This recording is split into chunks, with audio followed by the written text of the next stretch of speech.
안녕하세요. 건강 365 아나운서 최인경입니다. 제자리에 원래의 모습으로 잘 있어야 하는 장기의 일부가 튀어나오거나 빠져나오는 상태가 탈장입니다. 어떻게 그런 일이 있을까 싶지만 비교적 흔하다는 지적입니다. 특히 초기에는 통증도 거의 없고요. 특정 자세를 할 때 불룩하게 돌출되는 정도에서 진단이 늦어지기도 한다는데요. 탈장을 방치하거나 치료 시기가 늦을수록 어떤 위험이 생기는 걸까요? 잠시 후에 알아봅니다.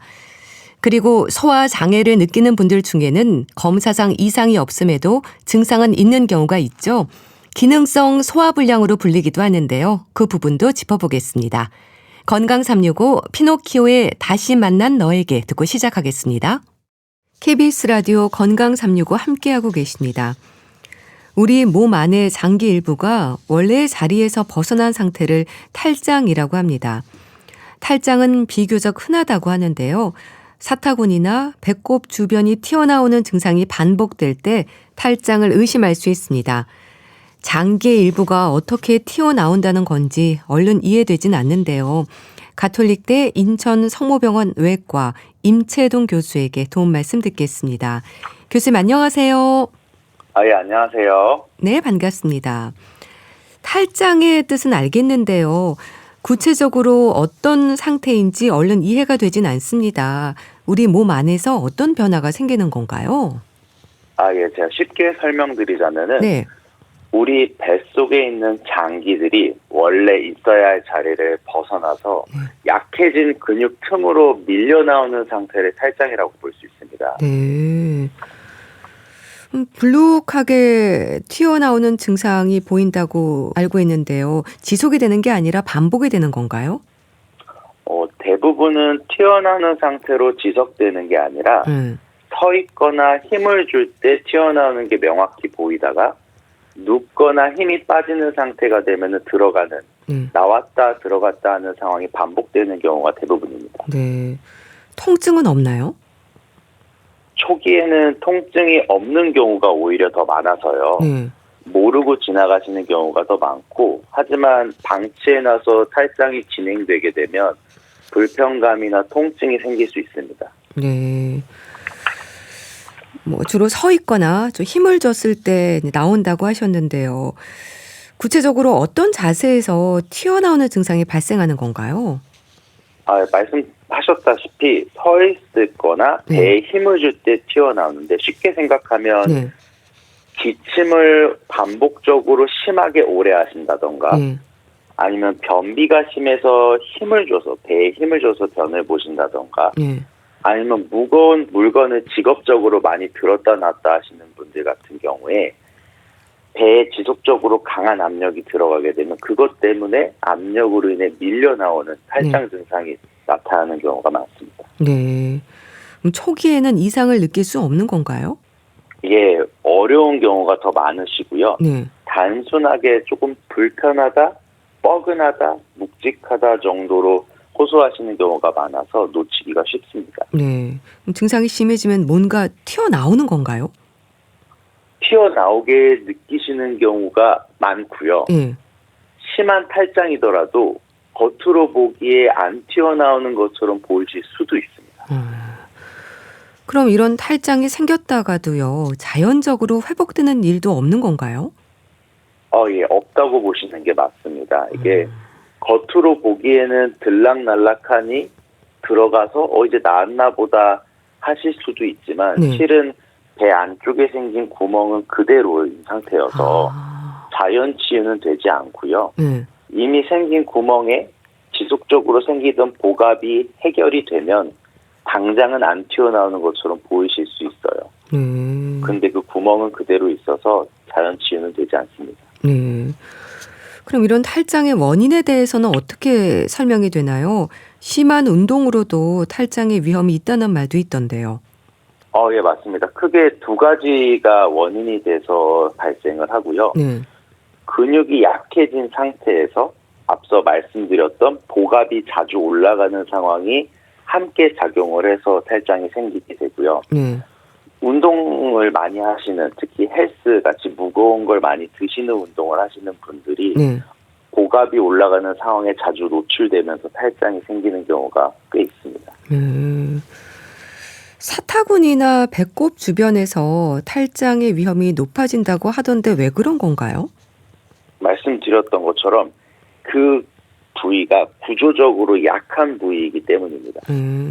사타구니 같은 경우에는 혈관이나 남성분들 같은 경우에는 정관이 지나가는 통로가 막힌 거고요. 배꼽 같은 경우에는 어렸을 때 엄마 뱃속에 태아있을 때 탯줄이 지나가던 위치가 막힌 곳이라 둘 다 구조적으로 약한 지점이라 그곳에 탈장이 잘 생깁니다. 네. 그러니까 탈장이 생기면 초기에는 약간의 뻐근함이나 불편감 정도가 있는데 좀 심해지면 눈으로 보기에도 확인이 되고 만져지는 거네요. 예, 맞습니다. 눈으로도 볼록 튀어나오고 손으로도 만져지기도 하고요. 다만 힘이 빠지고 누우면 들어가고 서서 힘을 주면 튀어나오고 이게 아주 특징적인 탈장의 증상입니다. 네. 사타구니나 배꼽 주변에 이제 탈장의 위험이 좀 높다고 하셨는데요. 사타구니 쪽에 생기는 탈장이 서해부 탈장인 거죠? 서해부 탈장이라는 말은 좀 익숙한데요. 탈장에서 가장 흔한가요? 맞습니다. 서해부 탈장, 사타구니 탈장이라고 하고 탈장 중에서 가장 흔한 형태로 전체 탈장의 약 70에서 80% 정도로 보고되고 있습니다. 그럼 배꼽 주변에 생기는 탈장을 설명하는 이름도 있습니까? 예, 배꼽 주변 탈장은 저희가 제대 탈장이라고 부르고요. 우리가 제대혈이라는 얘기는 들어보셨을 거예요. 그거에서 나온 제대가 배꼽을 의미한다. 그래서 제대 탈장이라고 부르고 이거는 전체 탈장의 약 10에서 20% 정도로 보고되고 있습니다. 통증도 없는 데다가 누우면 들어가고 서면 튀어나오는 증상이라서 탈장의 위험을 인지하지 못하는 경우도 많을 것 같은데요. 방치할수록 튀어나오는 부위가 좀 커지나요? 네, 맞습니다. 시간이 지날수록 점점 더 많이 튀어나오고 커지고 그리고 어떤 분들은 탈장 구멍을 본인이 만지시는 분들도 있으세요. 그 구멍 자체도 점점 넓어집니다. 네. 그럼 환자분들이 어떤 식으로 설명을 하시나요? 뻐근한데 서 있거나 많이 걸어 다니면은 튀어나와요. 그런데 자려고 저녁에 누워 있으면 다음날 되면 다 들어가 있어요. 라고 얘기를 하시거든요. 이게 가장 특징적인 특징입니다. 아, 그렇군요. 응급 상황이 될 수도 있습니까? 네, 충분히 생길 수 있습니다. 흔치는 않은데요. 제가 반복적으로 말씀드렸듯이 들락날락하는 게 특징적인데 튀어나온 장기가 끼어서 못 들어가는 경우에는 우리가 감돈이라고 하고요. 낀 장기가 혈류가 못 가서 혈액 공급까지 안 되는 경우는 교액이라고 합니다. 이 정도까지 되는 경우에는 응급수술이 필요합니다. 그런 위급한 상황에서는 어떤 증상들이 나타나는 건가요? 가장 흔하게 나타나는 거는 심한 통증이 수반되고요. 그리고 튀어나온 게 안 들어가니 단단하게 안 들어가는 덩어리가 만져지고 튀어나온 장기가 장이라고 한다면은 구토나 심한 복통을 호소하실 수도 있습니다. 심한 통증이라는 건 복통인 건가요? 복통일 수도 있고요. 단순히 사타구니의 뻐근한 통증으로 호소하실 수도 있습니다. 그렇군요. 그러면 수술을 좀 빨리 해야 하는 경우도 생기는 건가요? 예, 그렇죠. 초기에 수술을 얼리 해야 되는 경우도 있습니다. 네. 그럼 수술을 빨리 해야 하는 경우와 좀 지켜보는 것에 기준이 있을까요? 실은 탈장 같은 경우에는 앞서 말씀드렸다시피 약이나 다른 치료로는 해결이 안 되고요. 수술만이 치료이기 때문에 구멍이 작은 조기에 수술할수록 좋습니다. 네. 구멍이 이제 몸 안에 생긴다고 하셨는데요. 이게 구멍이 만져진다는 건가요? 감각이 예민하신 분들은 손가락으로 구멍을 만지시기도 하십니다. 그렇군요. 결국 탈장의 치료는 수술이라고 그럼 생각하면 되는 건가요? 네, 맞습니다. 다른 약이나 뭐 운동, 뭐 다른 스트레칭 이런 걸로는 근본적인 치료가 되지 않고요. 네. 수술이 유일한 근본 치료입니다. 네. 근데 예전에는 이 탈장이 주로 노년층에서 탈장 위험이 높지 않았나요? 맞습니다. 앞서 말씀드렸다시피 탈장의 원인이 약해진 근육에 지속적인 압력이 가해져서 생기기 때문에 네. 근육이 약해지신 노년층에서 탈장이 주로 생겼습니다. 네. 그러니까 노화로 인해서 근육이 약해지고 복벽이 약해진다고 이제 하셨는데 복벽에 대한 이해도 좀 필요할 것 같습니다. 좀 설명해 주세요. 쉽게 말씀을 드리자면 네. 저희가 삼겹살을 먹지 않습니까? 네. 그러면은 제일 위에 껍데기층이 있고요. 네. 그 밑에 지방층이 있고요. 예. 그 밑에 근육에 해당하는 살코기층이 있습니다. 살코기를 앞 뒤로 싸고 있는 질긴막을 근막이라고 하는데 네. 그 근막층이 가장 단단한 층이고 이 층이 물새 틈 없이 복부를 감싸는 하나의 뚝이 되어야 합니다. 근데 그 근막이 약해서 틈이 생긴 거고 그 틈이 벌어지다 못해 구멍이 되면 그게 탈장이 되는 거죠. 그렇군요. 그 앞서 헬스를 하시는 분들 복압이 자주 올라가는 상태가 지속되면 또 탈장이 많이 온다고 하셨는데 아무래도 운동선수들이 무리하는 경우가 많아서 탈장 위험이 높은 것 같습니다. 근육 운동이 미치는 영향이 큰 거죠. 명백히 있고요. 네. 운동 중에서도 특히 복압이 올라가는 운동을 하시는 경우에 탈장이 잘 생깁니다. 선천적인 탈장 위험도 있잖아요. 이런 경우도 흔한가요? 선천적인 탈장은 그렇게 흔하게 많지는 않고요. 저희가 보는 대부분의 탈장은 후천적으로 생기는 경우가 많고 배꼽 탈장 같은 경우는 선천적인 이유 때문에 생기는 경우도 더러 있습니다. 그러면 성장 과정 중에 탈장이 생기는 건 어떤 경우인 건가요?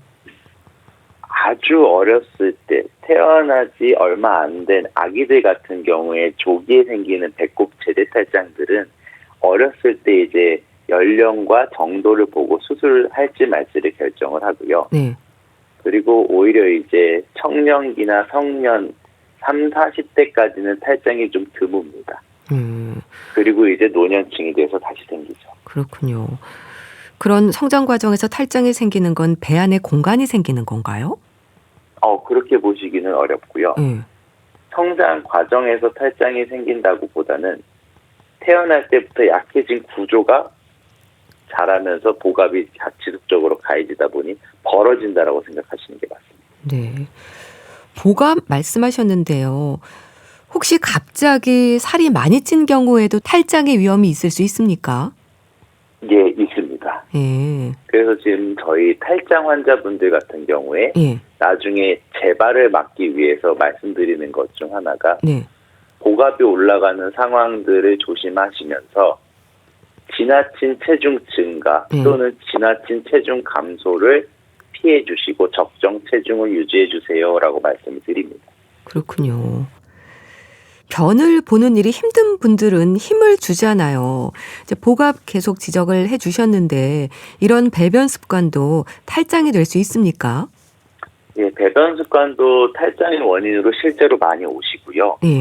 특히나 고령이신 분들 중에 변을 보기 어려워하시는 변비 환자분들이 꽤 많습니다. 실제로 제 외래에 탈장 때문에 오시는 분들 중에서도 많은 원인이 변비이신 분들이 있고 그런 경우에는 탈장 치료뿐만이 아니라 변비 치료를 같이 해야만 합니다. 상당히 힘을 주시는 건가요, 그럼? 일반적으로 힘을 주는 정도로는 탈장이 쉽게 생기진 않는데요. 그분들이 이제 이렇게 문진을 하고 여쭤보게 되면 변기에 앉아서 20분, 30분 넘게 변이 나올 때까지 얼굴 빨개지게 힘을 주신다고 하시더라고요. 그렇군요. 탈장의 진단은 일단 어렵지 않을 것 같습니다. 만져봐도 아는 거잖아요. 진단을 위해서 진행되는 검사가 있나요? 일단 기본적으로 경험이 있는 전문 의사 같은 경우에는 진찰만으로도 진단이 가능한데요.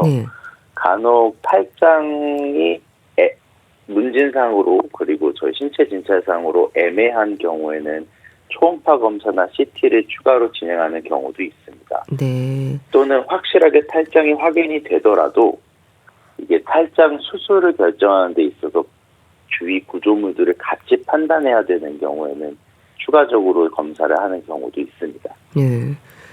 그러면 탈장의 위치와 크기에 따라서 수술법이 달라지나요? 맞습니다. 달라집니다. 수술 방법은 탈장 위치, 그리고 탈장의 심한 정도, 크기, 그리고 이 수술이 첫 번째로 받으시는 탈장 수술이신지 아니면 이전에 받았는데 다시 재발하신 건지에 따라서 수술 방법이 바뀌고요. 또 환자분 상태에 따라서도 수술 방법이 바뀝니다. 네. 수술 방법도 궁금한데요. 수술은 로봇 수술로 진행이 되는 경우가 많은가요? 복강경도 방법이 될 것 같긴 한데요. 수술 방법에 대해서 설명을 드리자면 예전에는 다 절개, 즉 열어서 수술을 했습니다. 우리가 개복 수술이라고 하는데 수술 탈장 부위를 직접 절개를 해서 수술하는 게 처음에 탈장 수술이었고 그 이후에 복강경 수술이 도입이 돼서 구멍 뚫고 하는 복강경 수술을 많이 하시다가 요새는 로봇 수술도 많이 진행을 합니다. 말씀하셨던 것처럼 복강경 수술도 충분히 좋은 수술이고 절개로 하는 수술도 충분히 좋은 수술이지만 요새 로봇 수술이 많아진 이유는 일단은 최신 수술이기 때문에 작은 절개선으로 해서 환자분 수술 후에 회복이 빠르십니다. 네. 수술이라고 하면은 튀어나온 장기를 집어넣는 건가요? 맞습니다.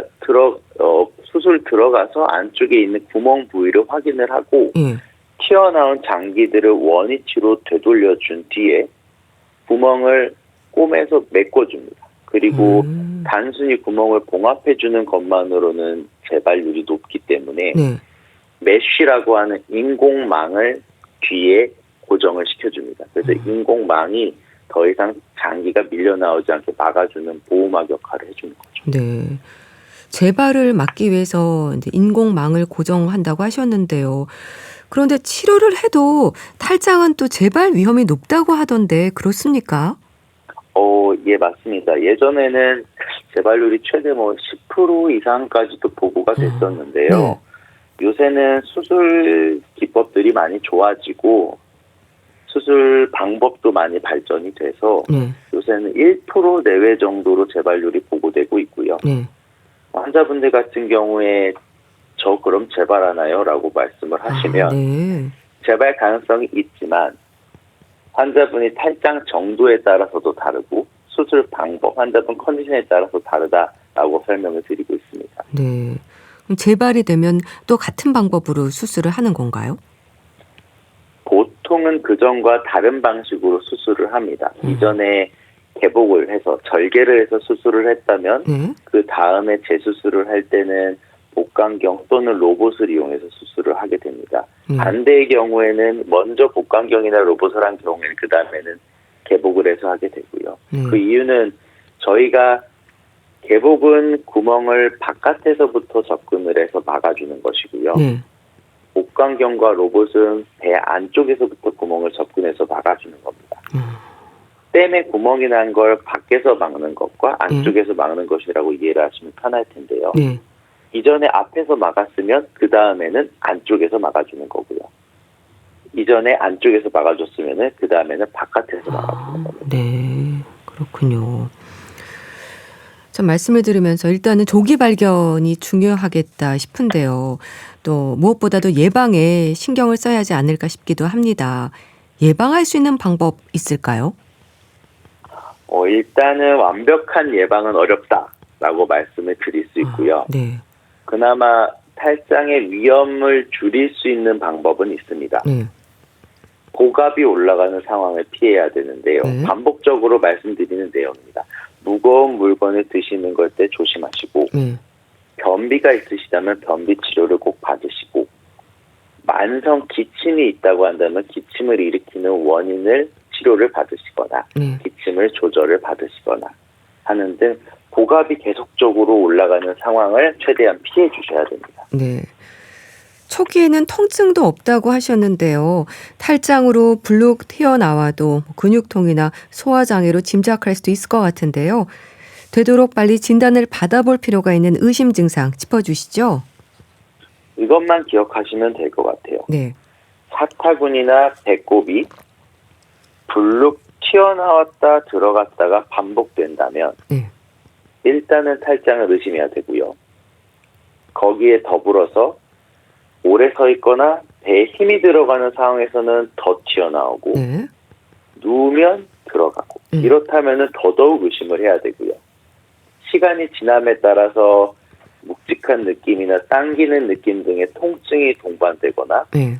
그 튀어나오는 덩어리가 점점 커진다라고 한다면 실은 저희 탈장 전문의 입장에서는 이 얘기만 들어도 탈장이 90% 이상 의심이 됩니다. 이런 경우에는 소화불량으로 단순히 약물 치료나 다른 치료를 하고 끝내지 마시고 네. 꼭 탈장에 관련돼서 진료를 받아보시는 것을 권고드립니다. 네, 알겠습니다. 오늘은 우리 몸 안의 장기 일부가 원래의 자리에서 벗어난 상태, 탈장에 대해서 알아봤는데요. 가톨릭대 인천 성모병원 외과 임채동 교수와 함께했습니다. 감사합니다. 네, 감사합니다. KBS 라디오 건강 365 함께하고 계신데요. 이경섭의 포에버 듣고 다시 오겠습니다. KBS 라디오 건강 365 함께하고 계십니다. 느껴지는 증상은 있는데 검사상으로는 별다른 이상이 없을 때 환자 입장에서는 참 힘들죠. 기능성 위장장애, 기능성 소화불량으로도 불리는데요. 특별한 원인이 없는 증상이고 만성적일 수 있어서 불편을 더하지 않을까 싶습니다. 인제대학교 의과대학 가정의학과 김경우 교수에게 도움 말씀 듣겠습니다. 교수님 안녕하세요. 네, 안녕하세요. 기능성 위장장애, 기능성 소화불량 모두 같은 의미로 보면 될까요?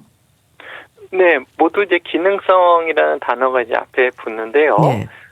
기능성 위장장애 하게 되면 아무래도 좀 총괄적인 큰 개념이다 이렇게 보실 수가 있겠고, 네. 그 위장장애 중에서 어떤 부위에서 어떤 기능에 어려움이 생겼느냐에 따라서 좀 세부적으로 나눠볼 수가 있겠는데요. 네.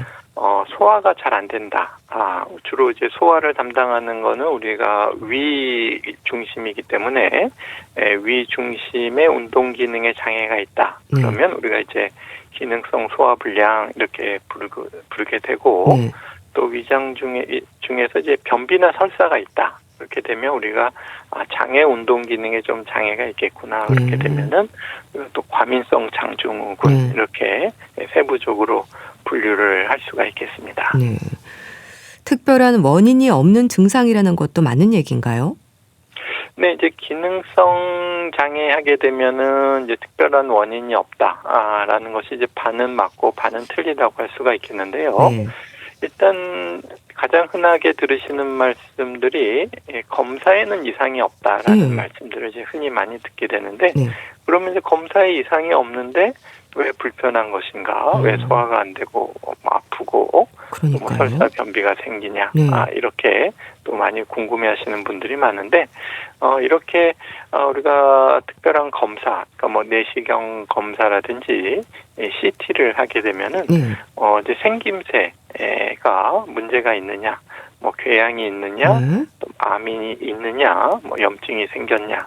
뭐 이러한 생김새를 가지고 구조적 이상이 있느냐 없느냐를 우선 검사로 이제 알 수가 있기 때문에 이제 거기에는 이제 이상이 없다라는 뜻이 되겠고, 하지만 위장의 기능에는 문제가 있다라는 뜻이기 때문에 우리가 위장의 기능, 그리고 위장의 기능 하게 되면 사실 이제 위장이 하는 역할을 잠깐 생각해 보시게 되면 우리가 가장 중요한 역할들이 뭐 식사를 하시고 그 외부에서 드신 음식들을 소화시켜서 영양분은 잘 흡수하시고 또 나머지 찌꺼기들은 잘 배설하시고 또 그 과정에서 우리가 몸에 좀 해로운 것들은 섭취하지 않고 또 아니면 염증이 생기면 또 빨리 내보내야 되고 뭐 이러한 다양한 작용들을 하게 되고 또 이렇게 소화를 하고 시키는 데 있어서 우리가 또 좀 위험한 상황이다. 이제 생존에 좀 문제가 생기는 상황이다. 이렇게 되면은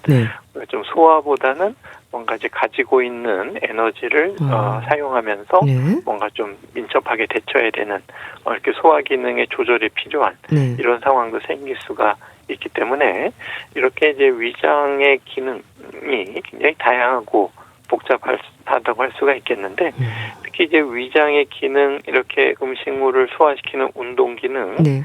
또 이런 위장이 지나가는 뭐 배가 부르다 그만 먹자 배고프다 뭐 이런 감각 네. 또 소화를 빨리 시켜야 되냐 중지시켜야 되냐 하는 조절 이런 구조들이 네. 복잡하게 얽혀 있는데 이러한 기능에 장애가 있다라는 것이 우리가 이제 기능성 위장 장애라고 할 수가 있겠습니다. 네. 속이 불편하다는 말을 하던데요. 어떤 증상으로 힘들어하시나요? 네, 일단은 어느 부위에 어떤 종류의 장애가 있느냐에 따라서 특히 이제 기능성 소화불량 하게 되면 네. 상복부의 불편감, 그러니까 음식을 드시고 나서 특히 이제 위가 하는 역할은 들어온 음식을 잘 저장했다가 네. 맷돌처럼 좀 잘 분쇄를 하고 또 위산으로 살균도 하고 소화도 시키고 네. 그러면서 이제 십이지장으로 보내는 이러한 기능을 해야 되는데 네.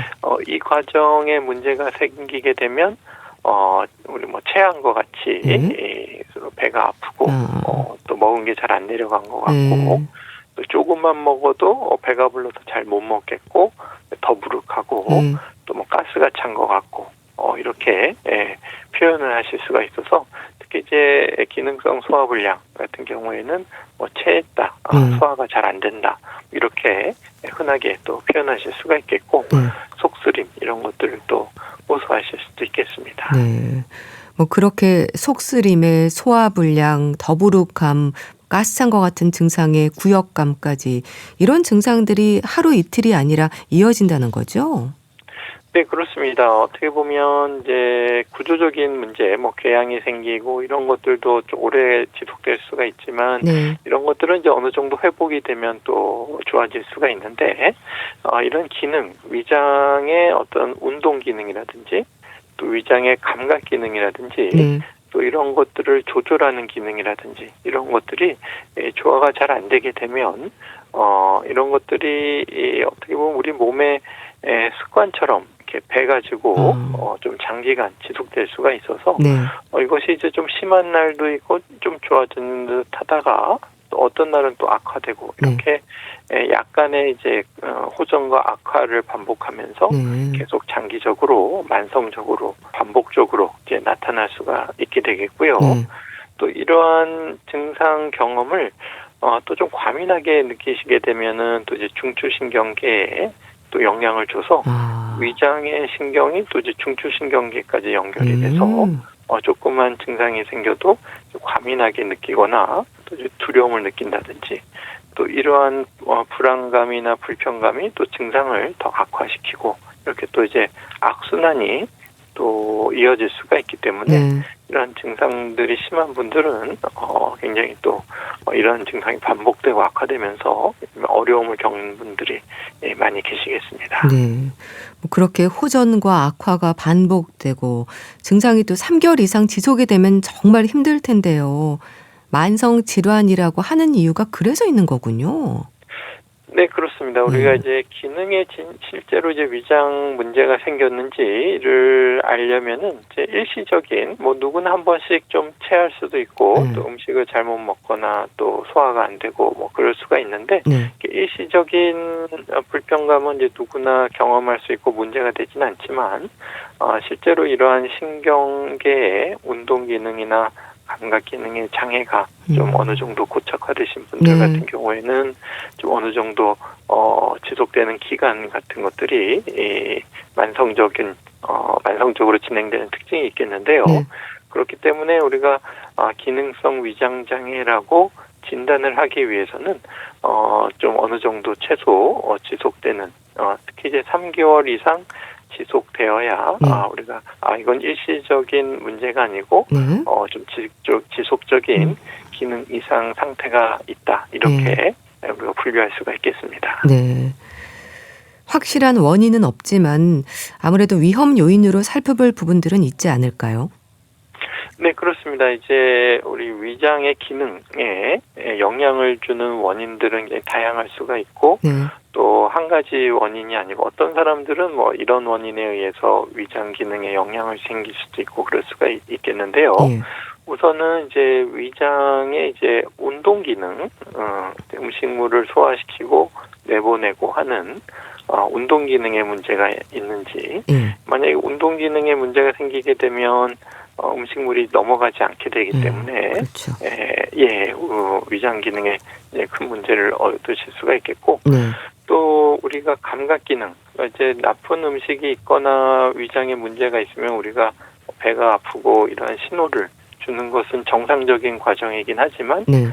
위장에 뭐 음식이 있고 또 이제 지나가고 또 어느 정도 공기가 생기고 가스가 차고 이런 것들이 생길 수가 있는데, 보통 때는 일반적인 정상적인 사람들은 이제 잘 모르고 다른 일상생활 하지만은 이런 것들 이제 너무 과민하게 느끼시는 분들 네. 같은 경우에는 조금만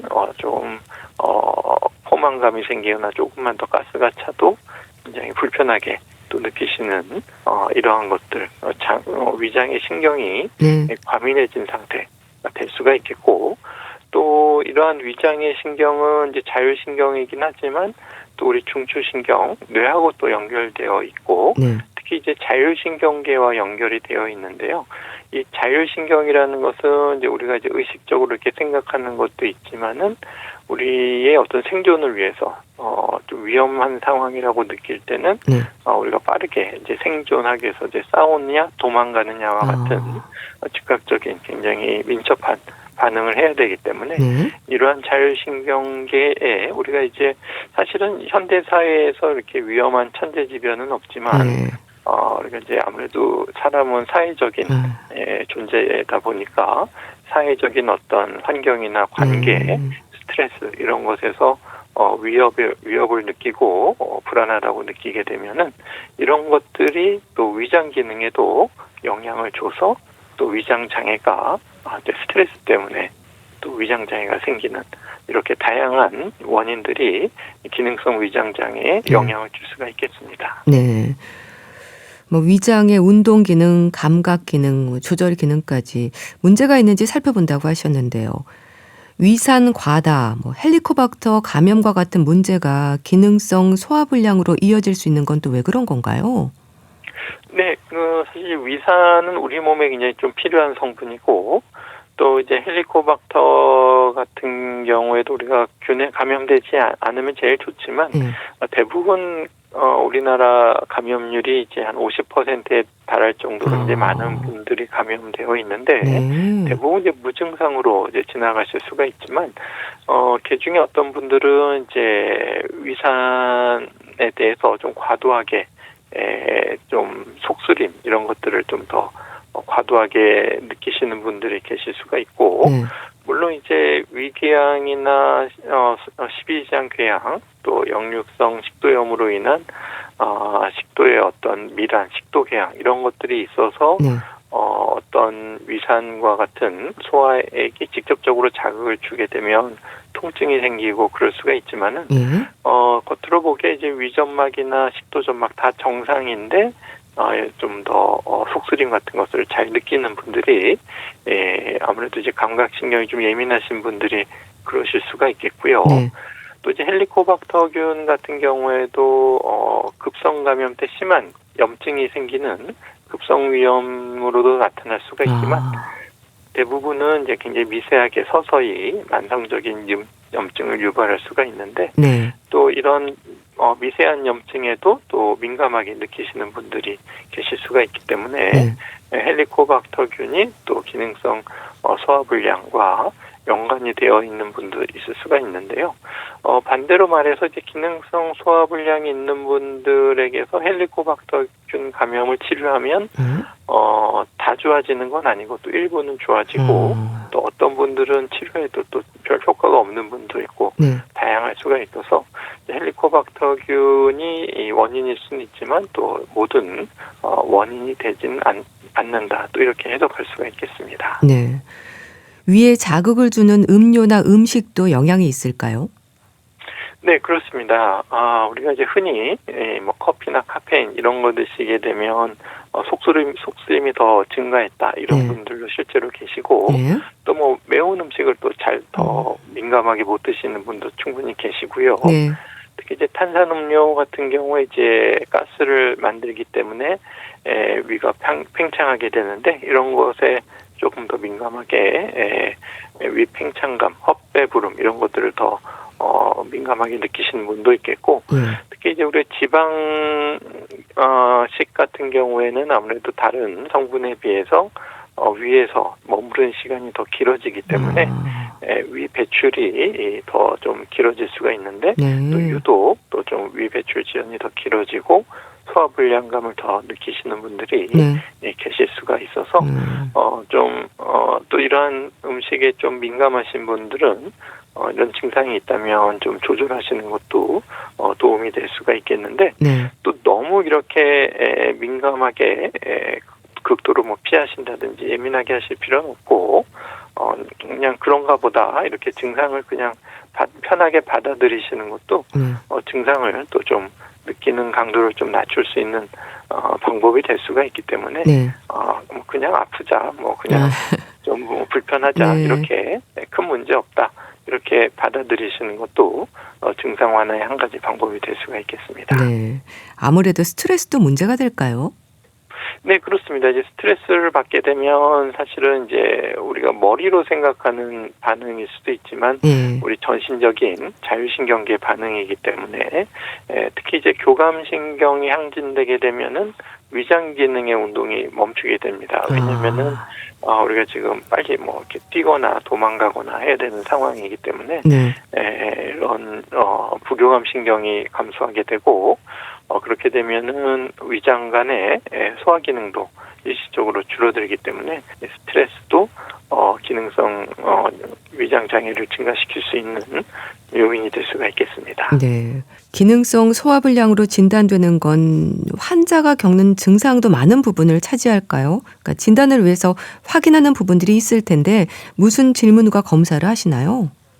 네, 그렇습니다. 사실 이제 여러 가지 증상의 원인을 이거 뭐 좀 소화가 안 된다, 속이 쓰리다 이것이 왜 그런가를 접근하는 것이 필요한데 사실은 이제 처음부터 이제 기능성 소화불량으로 진단하는 것은 아니고 예를 들어서 이제 특히 이제 암이나 위궤양이 의심이 될 때는 위내시경 검사를 하는 것이 필요할 수가 있겠고 필요한 경우에 이제 헬리코박터균 감염 여부도 좀 고려해 볼 수가 있겠고 또 위장 점막 내부 안에서 들여다보는 것 자체에 문제는 없지만 뭐 밖에서 또 소화불량에 영향을 주는 요인들 뭐 비장이 커져 있는 경우에도 이제 위를 압박한다든지 또 간이 커져 있다든지 또 뭐 위에 혈액순환이 안 된다든지 뭐 다양한 요인들 외부적인 요인들이 혹시 이제 소화불량에 영향을 주는 건 아닌지 필요한 경우에 이제 초음파나 CT 검사 같은 것도 우리가 좀 진단 검사에 포함이 될 수가 있겠는데 이런 것들을 통해서 이제 기질적인 질환이 없다는 것을 확인하는 것이 기능성 소화불량에서 굉장히 중요한 과정 중에 하나라고 할 수가 있겠는데 일단은 이제 증상 중에서도 굉장히 좀 이거는 단순한 기능성 문제가 아니고 여러 가지 질환이 있다라는 것들은 아무래도 이제 실제 뭐 출혈이 있다든지 뭐 이런 것들도 중요한 증상이라고 할 수가 있겠습니다. 네, 알겠습니다. 오늘은 기능성 위장 장애, 기능성 소화불량에 대해서 자세히 알아봤는데요. 인제대학교 의과대학 가정의학과 김경호 교수와 함께했습니다. 감사합니다. 네, 감사합니다. 러브홀릭의 러브홀릭 보내드리면서 인사드릴게요. 건강365 아나운서 최인경이었습니다. 고맙습니다.